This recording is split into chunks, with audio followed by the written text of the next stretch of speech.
Welcome back, everybody, to another episode of 3030 with Deep Video. I am your host, Jason Dyer. We're in a subterranean fortress in some place near DFW. We are joined today by none other than Nicholas Cowley. Say howdy, Nick. Howdy. So, thank you for being part of the process here. 3030 is our parallel effort with the Indiegogo campaign to get down to Austin, Texas for July 29th through 31st for the Worker Cooperative National Conference out of Austin, Texas, held at the University of Texas. What was the date? July 29th through 31st, real soon. If I had rewind, I could go back and look at the date. You could, but then you might have to toggle another ad, and nobody wants that, right? So, this whole series is about talking to artists who are actually creating work, trying to discover the perils or barriers to maintaining integrity and ownership of your art. But hopefully it's nowhere near as boring as that sounds. Right. So tell them what you do, Nick. What are you into? It's pretty boring. Well, okay, let's hear about it.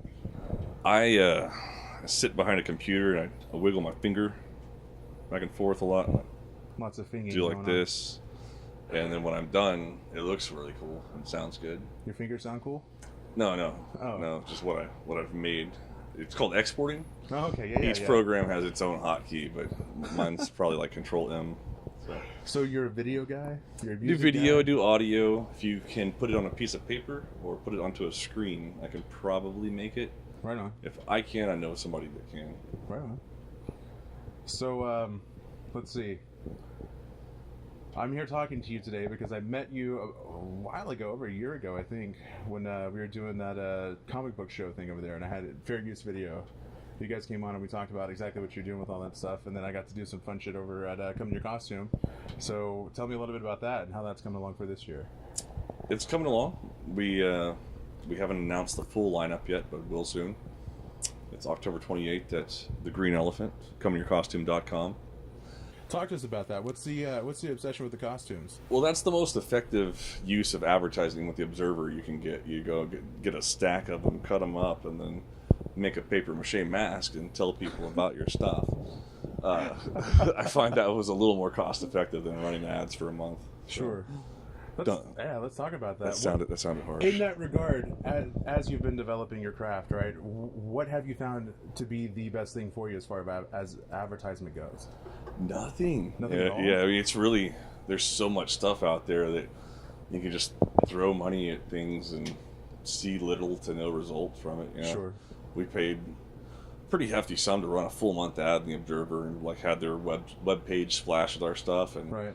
Got a total of like less than 10 people from that, and that was just a shot to the face. Sold or because we asked at the door where you heard from us. Oh, okay, right on. Yeah, less than 10 people came from.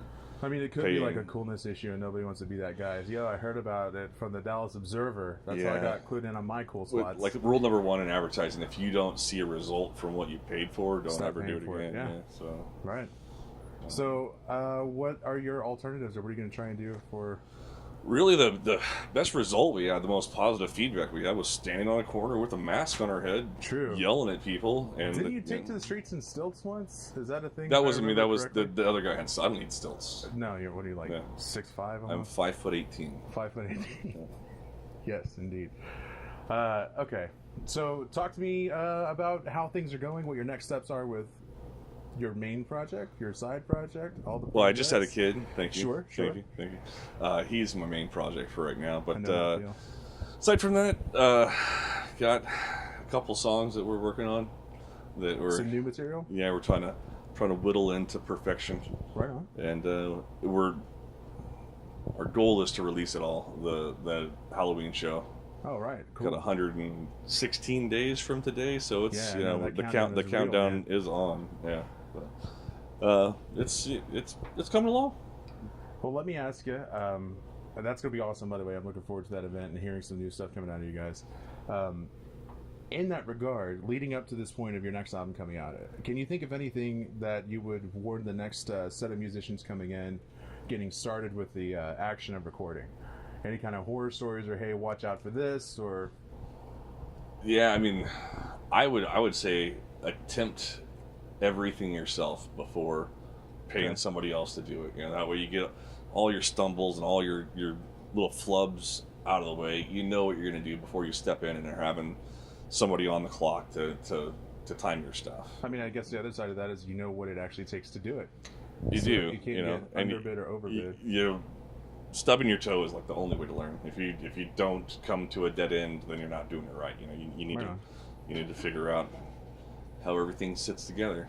Do you have any examples of dead ends that you can share with us? Oh, friendships, relationships, just, all sorts. Life in general, there's always an end. We don't have that much time. I hear you, man. But there's. I think it's like a specific example. No, I can't go there. No worries. No. Let me ask, before agreeing to get down on this interview, had you heard of or ever interacted with a worker-owned cooperative before?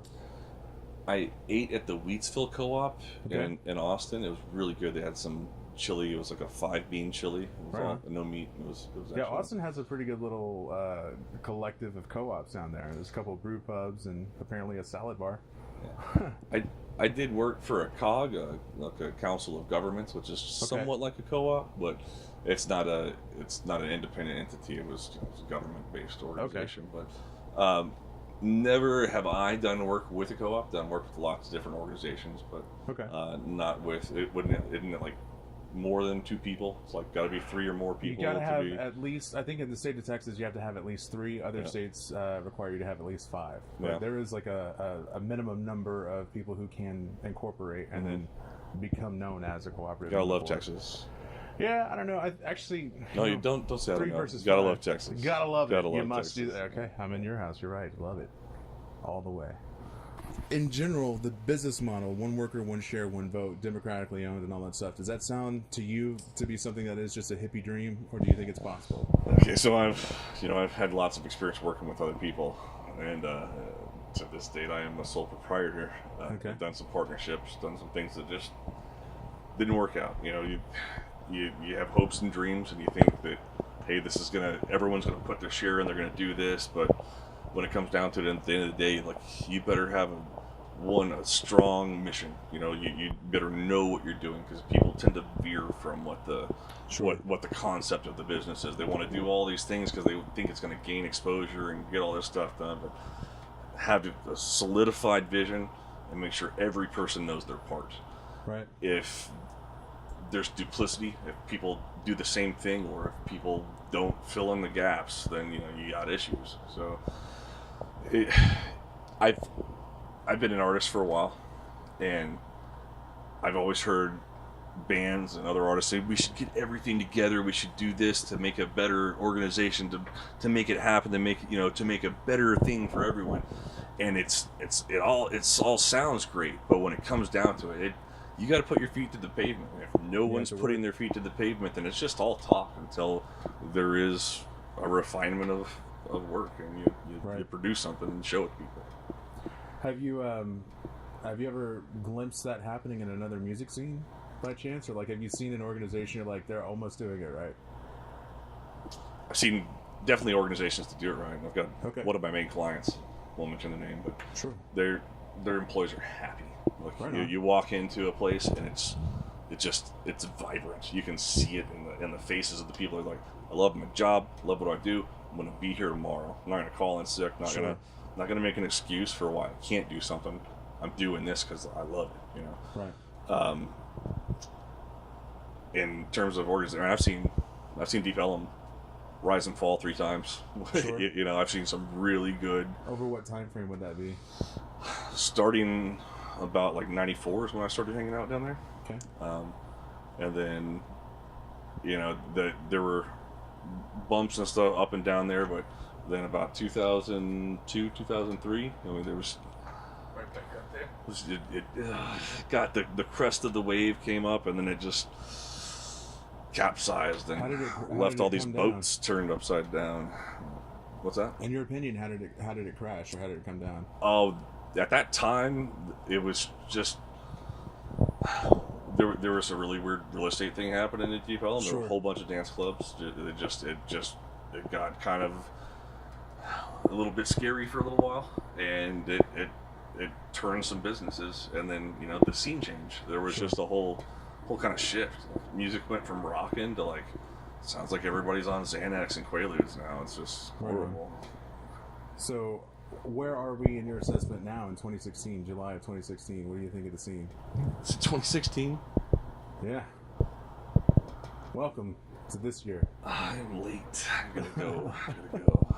Where are we now? We are. I still feel like there could be a, the verge of an edge of a ledge of a little inkling of something good that's about to happen. Sure. But you never know until it happens. Right. You hope and you wish and you think that if everybody put just a little more effort into what they were doing, that things would get better. But you listen to the radio every day and you're like, what is this? What is actually being sold? Who's benefiting from this?